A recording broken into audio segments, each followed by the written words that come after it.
So, hi to everyone. It's a very brief introduction to our today's conferences. The intervenenti will be Sapir and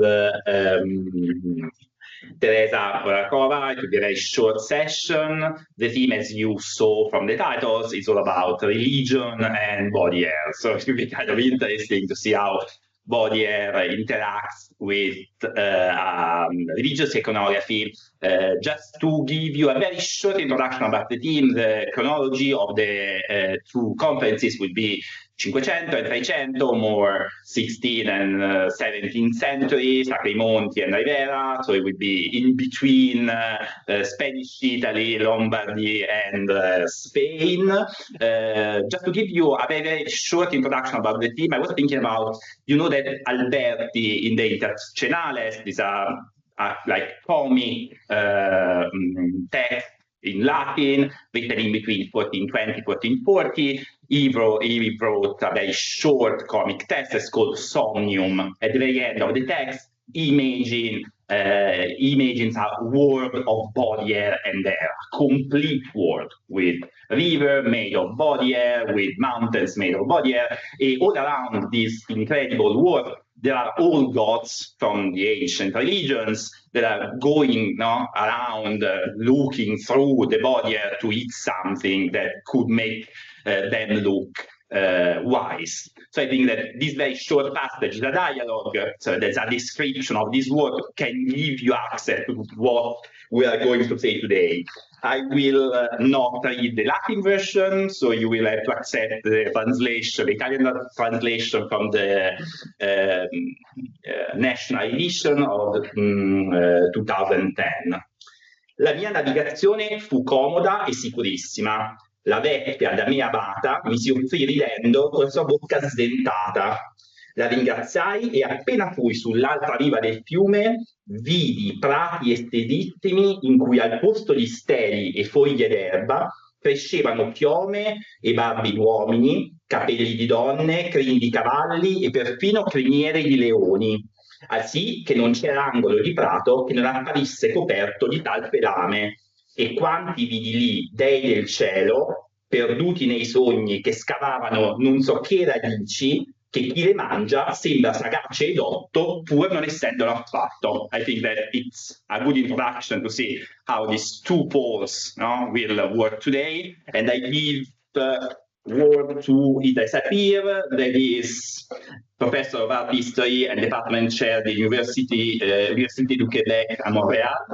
He published widely on artists such as Caravaggio, Ribera, and Claude Lorrain, and on connection between 16th and 17th century visual arts and contemporary philosophical, scientific, and political ideas. He is actually working on a book that will be published by Routledge that is titled Dying and Time, Painting the Instant of Death in Early Modern Europe.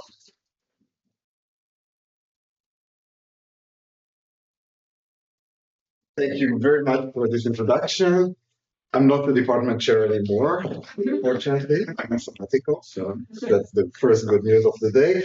Thank you very much, Mandy and Mathilda, for the organization of this really, now I can say almost the end, really wonderful conference so far, and probably we'll hear from you more about the proceedings, etc. So I'm very excited about that.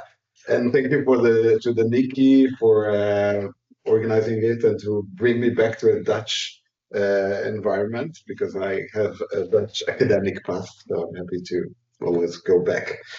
Okay, I will get started. You need to click with the mouse first, and then you're gonna tell us probably. Okay. And then you put the arrow. Okay. Yeah, that's fine. Actually, I can read this thing. In 2012, the Musée de Luxembourg in Paris was desperately in need of a marketing ploy. Someone has managed to convince the museum management that it would be a good idea to present a show of the Venetian Renaissance painter Cima de Conegliano, almost completely unknown to the general public and a far cry in terms of fame from his contemporary Giovanni Bellini, Carpaccio, or Giorgione. In an era of blockbuster retrospectives and big names in exhibition titles, In our time of public budget cuts and ever-increasing reliance on box office success, Cima seemed to be heading for a disaster, and the venerable museum at the French Senate could be doomed with him.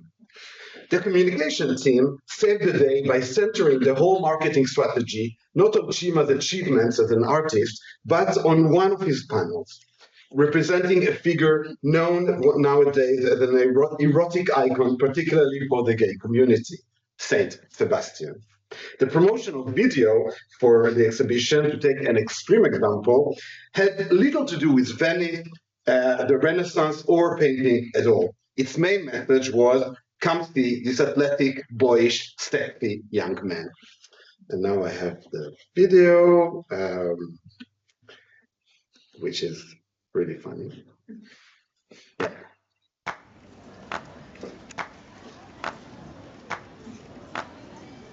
Just 1 minute.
One of the main things common to both Cima Sebastiano and the model incarnating him on the Parisian street was there being... Sorry.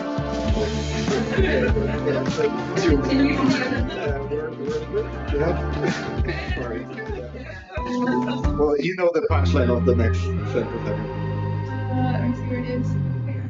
Yeah, I won't need the YouTube anymore, so we could just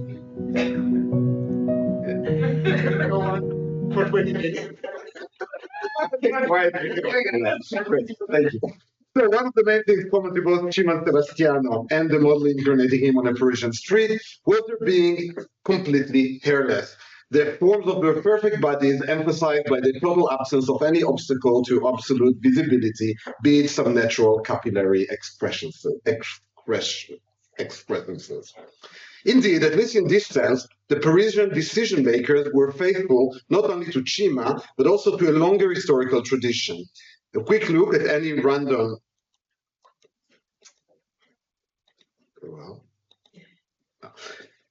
at any random selection of early modern pictorial representations of Saint Sebastian will quickly reveal that he is invariably shown as a smooth-skinned youth devoid of body hair altogether, though often compensating with a fair amount of hair on his head. And of course, we saw yesterday the Dürer version, which is an engraving and is really an exception. And in spite of that, you can see the rest. It is all the more surprising that in 1651, 1 year before his death, and at the end of a long, prolific, and successful career, the Hispano-Neapolitan painter Giuseppe de Ribera painted Saint Sebastian with hair on his chest. The painting, signed and dated, and today at the Certosa di San Martino in Naples, had been commissioned from the painter, along with the Saint Jerome, in 1638. But for unknown reasons, perhaps Ribera's health problems in the 1640s, it took 13 years to complete. It breaks with a long tradition of juvenile, smooth-skinned representations of the martyred Roman soldier. In fact, it also conspicuously includes hairy armpits. What is practically a hapex in the history of painting, at least between the late Middle Ages and the late Baroque, and probably beyond that as well, requires an explanation. The plot thickens even more if you remember that Ribera had painted and drew Sebastian a few times in his career, and that only in this latest of examples did he endow the arrow-tortured saint with this unexpected clump of hair. Even in the Sebastian he painted in 1636, which is sometimes compared to this one, what might seem at first to be body hair, you can see all kinds of gray areas, literally gray areas, what might seem at first to be body hair is revealed with further scrutiny to be just a technique for indicating shadows. It appears in places where hair would be highly unusual.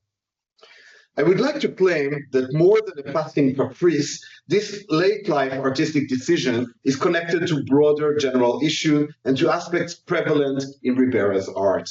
In the next 20 minutes, I will present a few ideas about how Lo Spagnoletto could do with Lo Spagnoletto could do with body hair and what hair could do for his artistic project at large. Pilosity in Ribera's work is most often discussed in the context of his celebrated and highly unusual, though it is in line with some images we've discussed in detail yesterday, La Mujer Barbuda, also known as Magdalena Ventura con su marido. But the Prado 1631 painting is perhaps the one artwork for which the catchword naturalist, used and abused to talk about artists from Caravaggio onwards and also of Ribera, would be fully justified. After all, the lengthy Latin text inscribed on two rectangular stones represented on the canvas,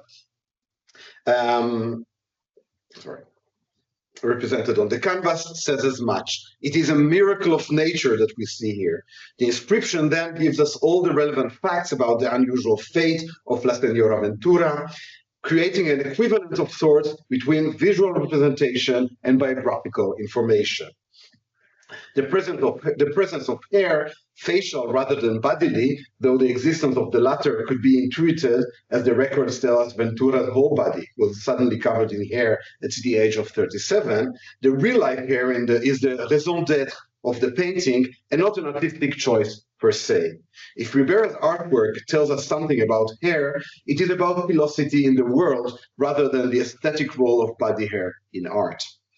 But in spite of what art historical doxa would tell us, this makes the bearded woman an exception in Ribera's oeuvre, rather than one example among many of his fierce commitment to nature. A more complex case, where body hair plays a center stage in a painting that is not merely a mirror of nature, but that evolves within a narrative framework, is Ribera's slightly later Isaac and Jacob, also at the Prado. The painting from 1637 presents a biblical narrative on blindness, touch, and deception, with hair as its main protagonist. And you probably all know the story, but I'll remind you very quickly that Jacob, the younger son of Isaac, was the preferred son of his mother Rebecca, but Isaac preferred his brother Esau, who happened to be very hairy. And when Jacob and Rebecca wanted the father to bless the second child rather than the firstborn, they covered Jacob's arm with goat skin so that he would appear to the blind Isaac as hairy, and that he will get the blessing that was actually due to his brother. And this is what we see here, the moment of deception, of cheating on the father.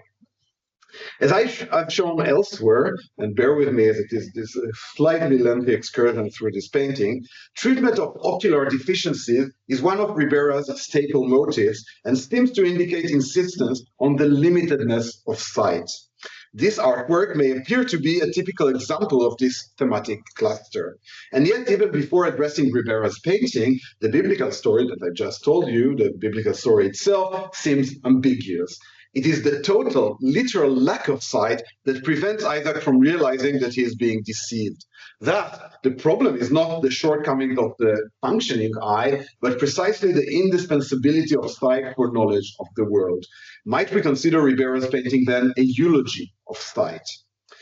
If we scrutinize attentively the painting, also known as Jacob receives Isaac's blessing, it is revealed to be highly faulty if its mission is praising sight. First, within the composition, Isaac's blindness is nowhere contrasted with functioning eyesight presented as efficient and informative. Instead, the protagonists whose sight is supposedly unimpaired hardly make any use of it at all. Rebecca absent-mindedly stares into space, while on the contrary, using her hand touch to make sure everything is happening as she had planned, even if what she touches is as irrelevant to Jacob himself as what Isaac touches, a garment just like the hairy arm coverings. Jacob's eyes are almost invisible under thick shadows and seem, if anything, to be concentrated not on an object in the world, but on the failed act of seeing of his father. Whereas the approaching Esau on the left floats unrealistically outdoors, his own eyes, like Rebecca's, more empty sockets than apparatuses for sight. We'll get back to hair soon, don't worry. If this is indeed Esau, he is also not visibly similar to what Jacob is trying to incarnate in the foreground. He does not seem hairy and rustic. In fact, he hardly seems concrete at all. The beholder's own eyes are also challenged. In spite of the traditional account of this painting as a neo-Venetian spectacular display of color and texture, visual information is in fact laconic and lacunal.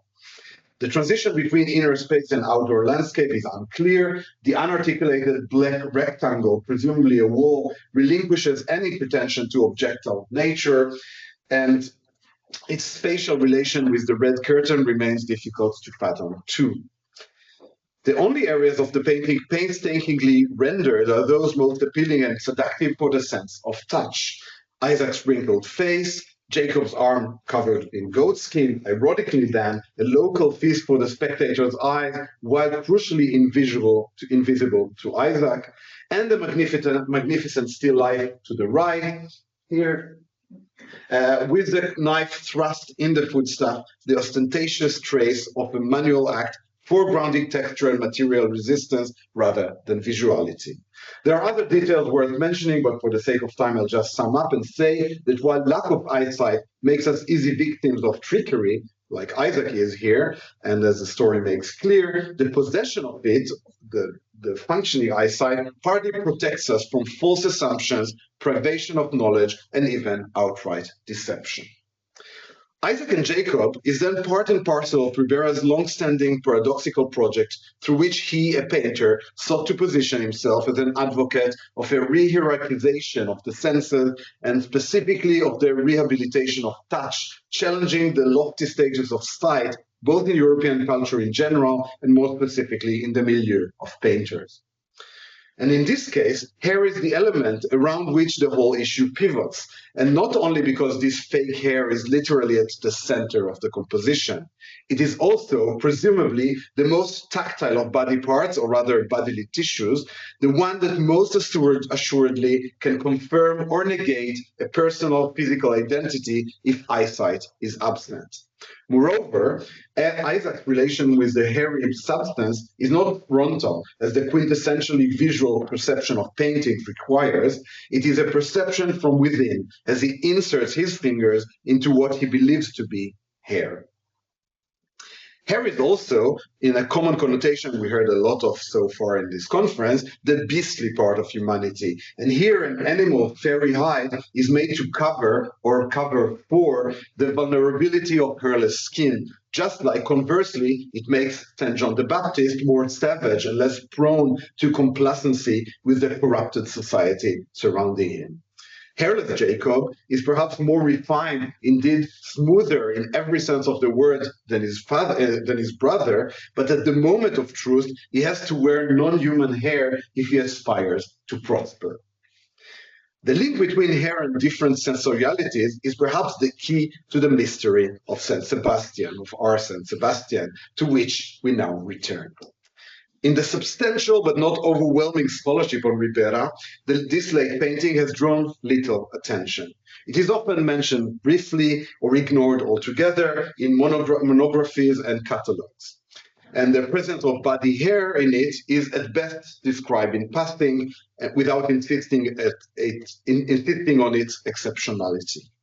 Craig McFadden Felton, in the Catalogue Raisonné, that was his dissertation in 1971, writes that Sebastian's flesh has a remarkably lifelike quality, and then simply adds, Fine dark hair is indicated on the young saint's chest with short individual brush strokes. End of quote. The rather long catalogue entry from the Fort Worth 1982 Ribera exhibition never says anything about the hair, and the situation doesn't change much 10 years later. In the 3 iterations of what must have been the spectacular 400th anniversary show, Ribera was born in 1591. The show was in 1992, but I guess they just had a short delay. 2 of the catalogs from New York and Naples dedicate very few lines to the painting and exactly 0 words to Sebastian's chest hair, whereas in the Spanish version, Alfonso Pérez Sánchez might have tried to hint at it when he stated that el hermoso cuerpo varonil se envuelve entero en una mórbida sensualidad singularísima. The habitually boyish Sebastian is here given a manly, varonil appearance, which is perhaps the entry's way of saying he's somewhat different from the norm because he grew body hair.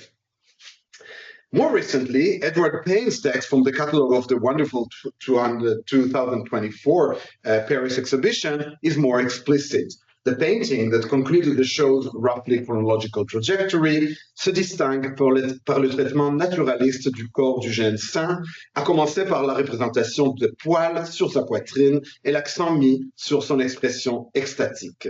L'artiste souligne l'érotisme du martyr et la sensualité du torse exposé. The hair is mentioned here in the double context of naturalism and eroticism. However, there seems to be no particular reason to ascribe naturalness to a hairy body rather than a hairless one, and as we've seen, even less plausibility to seeing the presence of chest hair as generally more erotic than its absence. Centuries of Sebastians and their ecstatic fans seem to imply the opposite. So once again, the hair is described but hardly explained. To my knowledge, the only scholar who attempted to say more about this intriguing detail is Todd Olson, who in his wonderful recent book, Ribera's Repetitions, states somewhat enigmatically that in the Saint Sebastian, the representation of chest hair is a contradiction of recession and projection, excavation and deposits, as well as youth and old age, end of quote, linking the painter's technique here and elsewhere to his haptic interests. In fact, our painting being one of Ribera's very last, it is interesting to consider it as an artistic testament of sort, a culmination of the whole artistic aesthetic project. Sebastian's hair could thus be explainable from 3 combined viewpoints, sensorial, spiritual, and indeed erotic too. The surprising appearance of hair on the saint's chest is not then whimsical or coincidental, but a well-thought-out artistic strategy. Hair is, of course, a visible thing, but depending on its color and texture, it is more reliably perceptible to touch.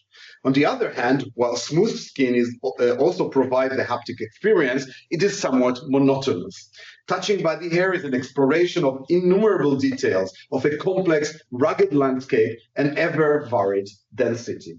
Ribera's paintings present precisely the particularity of being concretely available to sight only. As we know, we can't really touch them, in museums at least today, but consistently activating in the viewer's mind an irresistible tactile desire, as if they were in fact objects meant to be experienced by touch. Other senses are sometimes mobilized in them as well, and Ribera's 2 series of paintings dedicated to the 5 senses are precisely interested in sensorial interactions and interferences. And hair is significant in this sense too, being an amplifier of smells, tastes, and perhaps even sounds when compared to hairless skin. From all these points of view, depicting Sebastian with a hairy chest makes him a multiple spectacle, sensorially much richer than the usual glabrous young man. As is well known, when depicting other saints, Ribera usually preferred the intricate, sedimented skin of older men and women for the same reason. As the young soldier Sebastian didn't allow for such a choice, hair substitutes here for the complexity of wrinkled skin. In depictions of Sebastian, arrows also often take up the role of the most tactile aspect of the scene, as one can imagine them disturbing the smooth skin's regularity. Here, there are only two arrows, and moreover, in one case, the one on the right, on your left, we can't see the point of contact with the skin, making the haptic vigor of it less striking. Once again, the supplementary hair is called to save the day. As for eros, while hairless Sebastians have definitely been perceived and still are as highly sexualized, this one more closely follows Ribera's specific idiosyncratic brand of eroticism, based on what might be otherwise understood as bodily imperfections or ambiguous identities. One could hardly deny the complex erotic undertones of even of a horrific scene or horrifying scene like the Apollo and Marsyas, which stemmed from the contrast between the hairy and the smooth, from the ambivalence of attraction and violence, domination and symmetry. Not that our calm Saint Sebastian is even remotely close in spirit to that mythological scene, but we can only begin to understand the addition of hair as particularly erotic, like one of the catalogs I mentioned before kind of hinted at, in these Riberesque terms. Finally, the spiritual aspect, precisely what the mythological torture scene lacks, is in no way in opposition to such erotic intimations, but in a spirit faithful to Ribera's time and place, complementary to them. Think of the two 16th century figures transformed into Counter-Reformation icons, Ignatius of Loyola with his spiritual exercises, and Tereza of Avila, the historical figure, or its famous Berninian incarnation. What is Baroque spirituality if not the entanglement of body and spirit, the pious expressing itself by and in the body, including the sexualized body? Physically being in the world with an ostentatious corporeality not only doesn't prevent one from striving to reach the celestial realm, but indeed is the only way for veritable devotion. The saintly body, and even more so the heroic martyred body, is in the mid-17th century overdetermined in its corporeality, and the more multisensorial its representation is, the more its physicality is enhanced. Thus, even a lightly hairy Saint Sebastian comes closer to a superior tactile presence, an eroticism distinct from Renaissance cliché, and above all, a greater claim to the concrete and complex corporeal presence that the sacred requires for Ribera. Without becoming a twin to the exceedingly hairy Saint Onofrius, for example, our Sebastian revealed itself a fitting conclusion for an artistic trajectory that brought painting to a unique spiritual elevation through the many mysteries and irregularities of the human, all-to-human body. Thank you. Horáková for the illusion and reality, the use of human hair in Baroque sculptures of the Italian Monti. Tereza is a PhD candidate at the Seminar of Art History at Masaryk University, and their research focuses on sacred and historical sculpture of the 17th and 18th century. She also told you that her focus in general is more in Central Europe, so we are very interested to listen about her speech on Spanish Italy, as now we call it.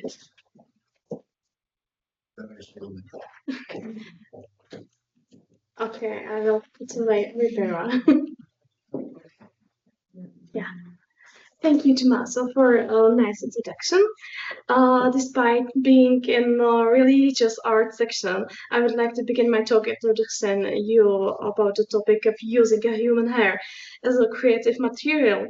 And throughout some centuries, and using just a few examples, because for me, human hair was the boundary between the living and the dead, between present and absence, the charisma or individuality. Artists and devotees have used to it evoke remembrance, activity, or even divine imitation.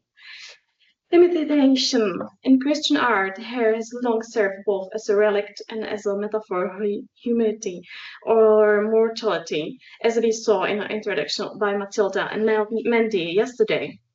So we'll take a close look from some medieval classifications of private dramatic breeding, bounds, and these horsehair hair throughout the Renaissance terracotta figures. We will go there later. Or the other examples of using hair. There are two work of arts from blocks, which are also given by life by the hair or wax. To connect this material lineage to late centuries, I will briefly mention Anna Moriandi's self-portrait best depicting a brain in Bologna reflects her work as an anatomist and also a sculptor. The detail or real hair transforms her model into something animate, and the reminder that lifelike surface could trigger empathy, curiosity, or unease. This play between fascination and discomfort will remain central in the Baroque Sacri Monti, where viewers were invited to feel the sacred drama through materials. Another example of a female full-body box made around 1785 shows the lymphatic and blood vessels of the chest and abdomen, created for Vienna's Josephine event, inspired by Florence La Specola. And the previously the northern Italy was a flourishing center of art of metal in the wax. The teaching aids as obstacle model has been made from terracotta and clay, but wax, however, was not only easier the way how to sculpt, but essential for these details, but also cheaper. The creations of the anatomical models were artistically talented anatomists, and also the historians of science working under Paolo Mascagni and also Fontana. These anatomic sculptures were also inspired and influenced by artistic representation in this case Venus portraits. And maybe in a second slide, I would like to convince you that it's not all just that and all the art, because if you could look at upper right corner, you can see the 19th century hair art. There are two of them: ambrotype combined with gold, glass, ambrotype human hair, straw, flowers, and paper. And another one is more abstract hair design. And this is the one of the lot of examples of using human hair in this case, England during the 17th, 18th century, but reaching the peak in the Victorian era. And that was another using of hair in this context. And maybe if I can do it in the present, we can take a look about two artists, women artists, who work with hair, artificial or real. Alice Anderson, born 1972, is a French performative artist. She works primarily with technological object when her work uses a technique that creates illusions of somewhere between human hair and copper cables. And that's the Rapunzel installation in the Marc Chagall National Museum. And last but not least, there is Nagi Noda, Japanese pop artist, and she make a huge campaigns for Nike and all these pop culture things. But she's also the brain behind Hairheads. The animal-shaped culture of doing the hair. So that was a little bit context of using hair as a creative material, but I promised you Sacri Monti, and let's go to them. But we will start with Jerusalem. Because Sacri Monti, the devotional complex, is to create a holy land within the Italian landscape. Pilgrimage, as we know, was an embodied practice. The pilgrims' movement, faith, and sensory engagement were essential to experiencing faith. Pilgrimage to holy sites associated with sense has been central to Christian life since the early church. From the 4th century, a site connected to sense became a major spiritual center, especially in Western Europe. Jerusalem, in particular, has long been a key destination to Christians, and also the really important place. Yet the journeys were distant, costly, and often dangerous, and it was sometimes really inaccessible to many of believers. By the late Middle Ages, long pilgrimage to Palestine or Rome were even more restricted by distance, expense, and European rulers, and also by the Ottoman control of limited access to Holy Land. So as the result of many of these examples and historical goings, that pilgrimage sites grew in importance, providing experience of distant sacred places, allowing more believers to participate in these Christian devotions.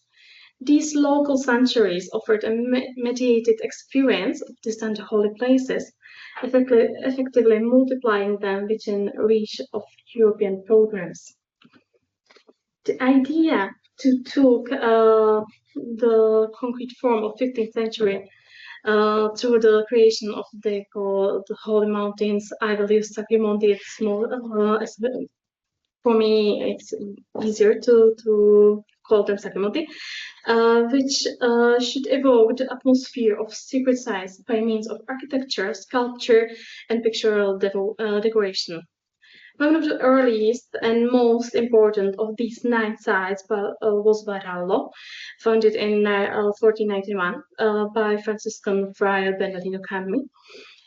His ambition was to recreate within a single site the sacred geography of Nazareth, Jerusalem, and Holy Sepulchre, offering pilgrims an emotionally powerful and spiritually equivalent experience to visit a Holy Land. The complex of Varallo consists of a small basilica and 45 chapels, as you can see, a whole long list. And these spaces are inhabited by the more than 800 life-size painted statues in a wood or a terracotta, arranged thematically to depict the life, passion, death, and resurrection of Christ, as well as scenes from the Old and New Testaments and sometimes apocryphs. So pilgrim could only peer into the chapels through apertures, becoming spectacles of vividly staged sacred dramas. The Reformation of the 16th century brought a process of challenge to this tradition. Reformers rejected, among the things, the spiritually usefulness of pilgrimage, seeking divide through directly in scripture and viewing external expression of faith, such as pilgrimage, as unnecessary or even superstitious. However, during the Counter-Reformation, pilgrimage regained its importance, so it no longer always required distance travel, or it once again became a vital expression of repentance, moral education, and spiritual renewal. In the Baroque period, miracles and accounts of healing played an essential central role, driving large crowds of believers seeking divine inspiration. The idea of reproducing the Holy Land through architectural and artistic means gradually spread beyond Italy to regions north of the Alps, inspiring a number of similar devotions complexes on a small scale. That's some bad reading of presentation, but the green shouldn't be there, but doesn't matter, but it's not so aesthetic.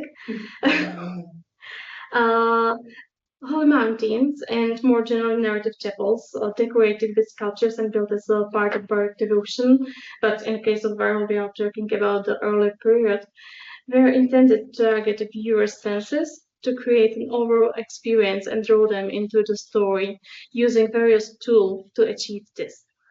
From working with lighting conditions through carefully to scenography of the chapels and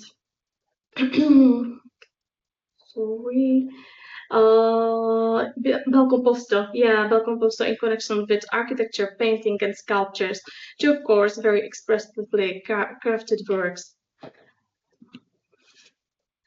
The aim was to draw viewer into the story to such an extent that the boundaries between artwork and reality, between the earth and the sacred, gets to exist, allowing the viewer to fully empathize with the suffering of individuals or to fully participate in fundamental situations associated with the life of Christ or the Virgin Mary. Since my talk should be more about the hair and how it was used of these statues, let's check out the Gaudencio Ferrari, who worked at Varallo from the early 1990s of 15th century to around 1528, and who used hair and horsehair on the Holy Mountain sculptures. Ferrari's work at Brno is one of the most striking examples of early modern approach, which combines narrative depth and visual illusion of dramatic effects. There are only two holy mountains, Brno and Hairoticism, where the hair technique was used, and it was Gaudencio Ferrari and his workshop who worked on Brno, and after them Giovanni D'Enrico workshop was based there, which had previously been involved in the decoration of Sacramento in Varallo, and after that continued to Europa and a few other mountains, but the hair are used only just on these two. In his work, there is a real transformation of Historia Sacra into the space where viewer becomes an active participant in public event. From the outset, the architectural and artistic concept of the complex was intended to be both didactic and contemplative. In each of the chapels, sculptures complemented by realistic painted wall, became a living picture of the Bible, transforming the relationship between the viewer and sacred place.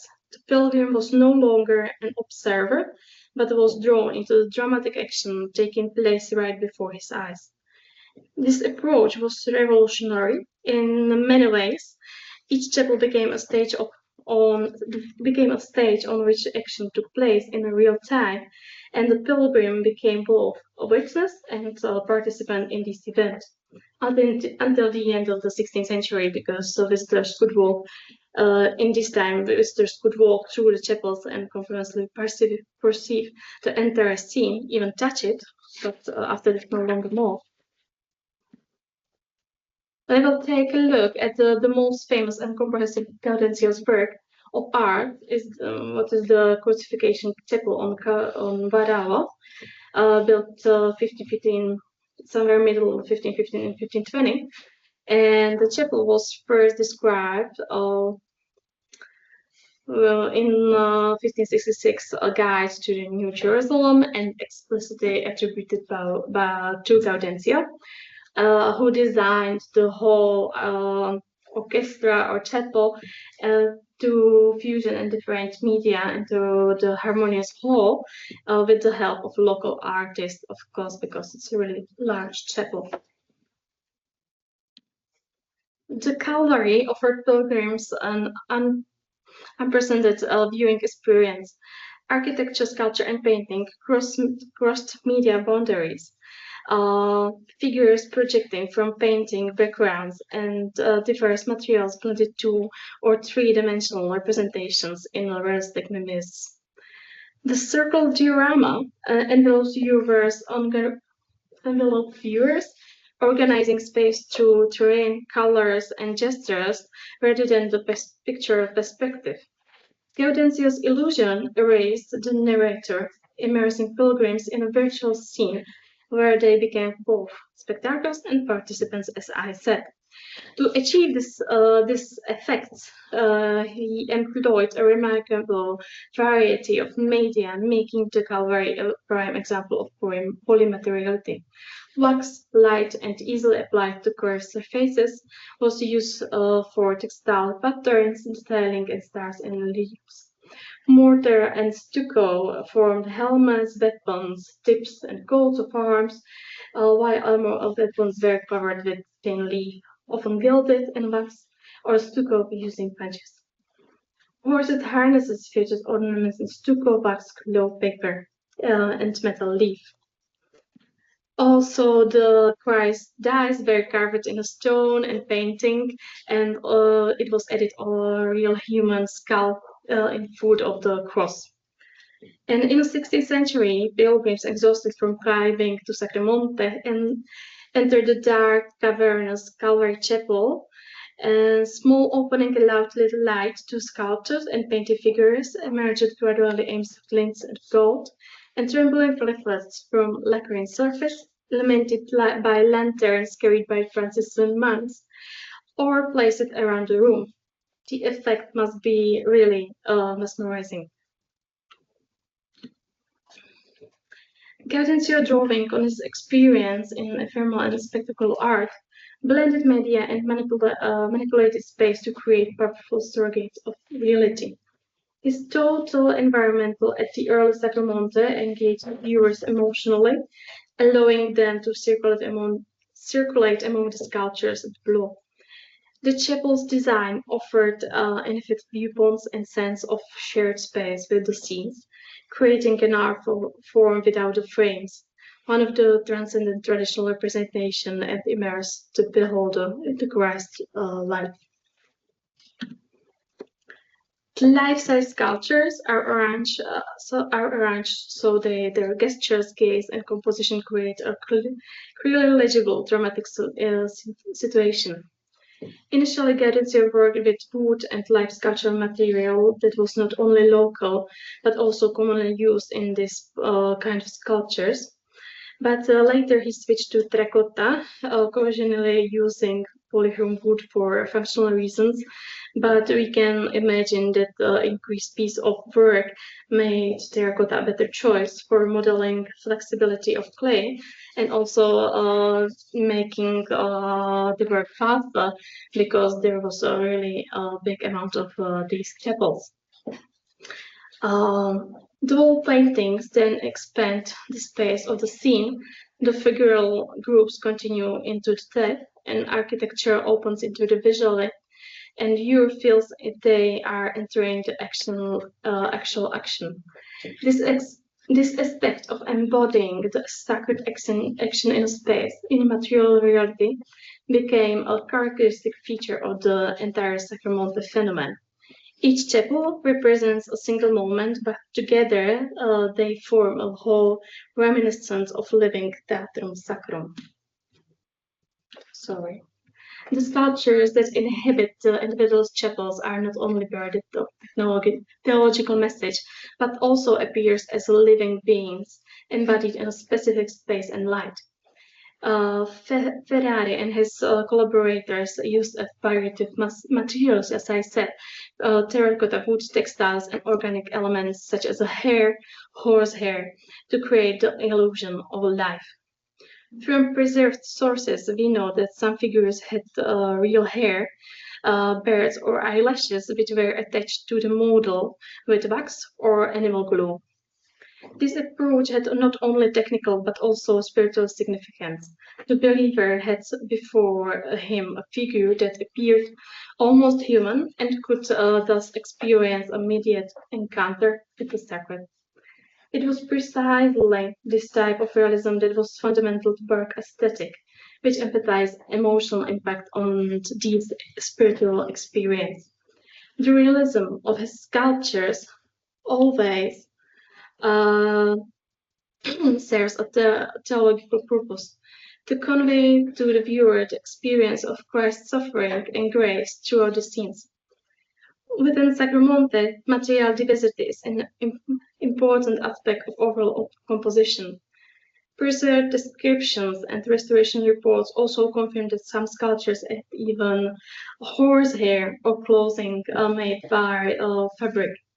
And yet, despite the changes resulting from a decision made to the end of the 16th century and the addition of bars with viewing windows and the removal of acting visitor participating in the scenes, and the text by Charles Borromeo writing, this approach to shaping the space became very popular. Ferrari metals gradually became a model for other Sacri Monti, which were created in northern Italy during 16th, 17th century. Everywhere we find a similar principle. Art is a mediator of spirituality and reality throughout physical space. However, the work with material has changed. Terracotta is still used, but modeling with the material itself, whether it's the terracotta or wood, has come to the fore as opposed to use the other natural materials to complete the sculptures. From this viewpoint, Varallo can be understood as a laboratory of later Baroque spirituality, where Franciscan mysticism was combined with a newly emerging aesthetic of illusion. And that's the reason why I'm speaking about Baroque at Varallo. And maybe understand it in how exceptional, but also how connected these Italian examples were. It is useful to glance beyond the Alps. We can take a short look in Spain for Encarnaciones technique combined polychrome wood and applied hair to achieve light surface for processional sculptures. This comparison underscores that use of hair was not a local curiosity, but part of the European search for a presence. Spanish sculptures were created in a different way, more focused on movement, either on their own or carried in processions. But I think that here we can connect to the work with presence, blurring the boundaries between the real and sacred, working with emotions, the magic moment, like this, and also the light and other form of teatro sacro. Although, as you saw, here is one of the many elements that accompany sculptures has relatively disappeared, mostly replaced by carvings, but I think it's still a message to attract the attention of viewers today, and I am glad that I could try to focus on this presentation. And yesterday message that is really happy me to seeing Sacri Monti in person, and also the same with La Semana Santa. Thank you.